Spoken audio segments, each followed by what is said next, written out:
Today we will learn how to make a sandwich. First, take 2 slices of bread.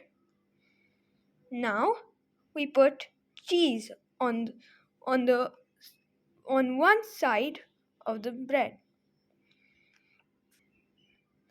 Now we put tomatoes on the bread.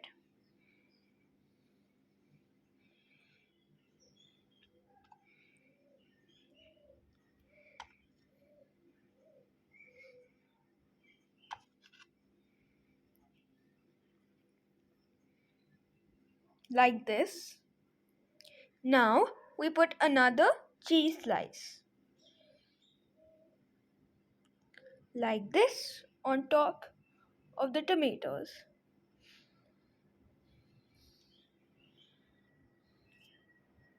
Or if you want, you can change it like this. And now the final touch. We put the bread on it and we can eat the sandwich. Thank you.